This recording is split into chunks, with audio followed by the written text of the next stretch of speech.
কি বলছিস যাতা? তুমি তোমার কোনো কথা বিশ্বাস করো না, নিজের চোখে দেখবে। চলো। মেজো বৌমা? হ্যাঁ, অফিস থেকে ফেরার পথে মদের দোকান থেকে মদের বোতল কিনে ভ্যানিটি ব্যাগে করে নিয়ে আসে, তারপর ঘরে বসে একটু একটু করে মদ খায়, গান গায়, পাতা দিলেও শোনে না। আপনার মেজো বৌমার জন্য ওর জীবনটা তো এভাবে নষ্ট হতে পারে না। ও যখন বলছে তখন দেখেই আসুন না কথাটা সত্যি না মিথ্যে। এখনই বেরোলোকে হাতে নাতে ধরা যাবে। ঠিক আছে, গাড়ি বার করতে বল।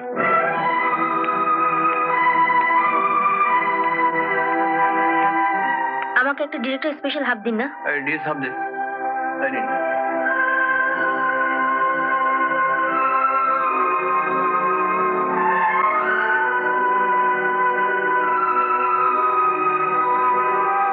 ওই দেখো বাবা।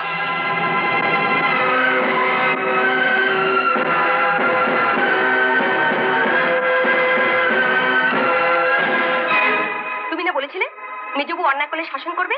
আজ দেখবো কেমন শাসন করো। তোমার ভ্যানিটি ব্যাগটা একটু দাও তো।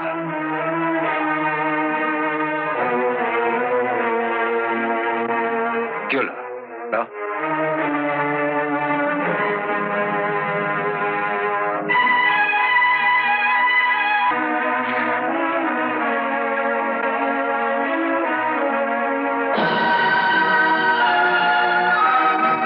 বিয়ের আগে ওর সঙ্গে মেলামেশা করেও কেন ওকে আমি বিয়ে করতে চাইনি? আমি মানুষ চিনতে এত বড় ভুল করে ফেললাম। ও যে এত খারাপ চরিত্রের মেয়ে আমি ভাবতেও পারিনি। প্রতি রাত্রে যে তোমার বোনের এক বোতল করে মদ লাগে, সে কথা তো তোমার বাবা আগে বলেন। মদ? না না, আপনি কি বলছেন? ওর ভ্যানিটি ব্যাগের মধ্যে এটা ছিল, আমি এটা বার করেছি। না না, আমি বিশ্বাস করি না। শম্পা মদ খেতে পারে না। আমরা কি তবে মিথ্যে কথা বলছি? তোমার বোন শুধু মদই খায় না, মদ খেতে খেতে আবার গানও করে। কি রে, ওরা যা বলছে তা সত্যি? তুই মদ খাস?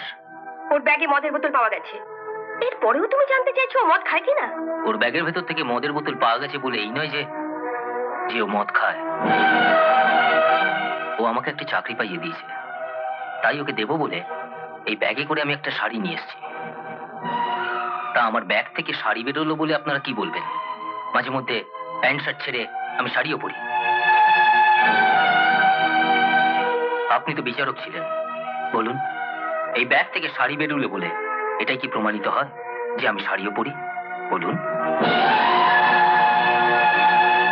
আমি যেমন ব্যাগে করে শাড়িটা নিয়ে এসেছিলাম আমার বোনকে দেবার জন্য, এমনও তো হতে পারে ও ব্যাগে করে মদের বোতলটা নিয়ে এসেছিল ওর স্বামীকে দেবার জন্য।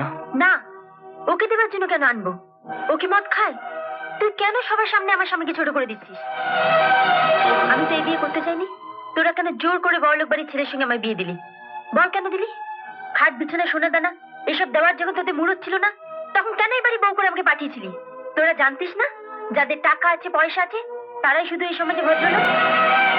যে মেয়ে বিয়ে 3 মাস পরে স্বামী খাটে জায়গা পায় না, মেঝেতে মাদুর পেতে শুতে হয়, বুকের যন্ত্রণা থাকতে সে মদ খাবে না তো আর কি খাবে? তার মানে তুই স্বীকার করছিস তুই মদ খাস?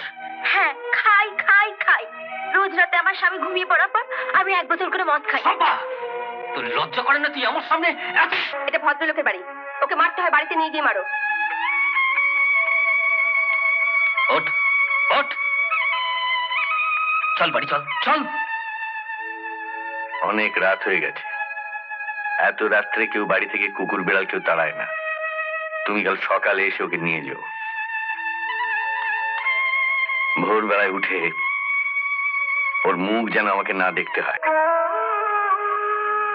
শাড়িটা দিয়ে গেলাম, যদি পারিস তো গলায় দিয়ে ঝুলে পড়িস। কাল সকালে তোকে বাড়িতে না নিয়ে গিয়ে একেবারে সোজা যেন শ্মশানে নিয়ে যেতে পারি।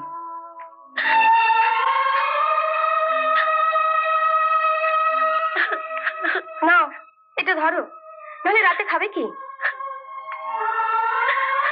তোমরা এবার ঘরে যাও তো।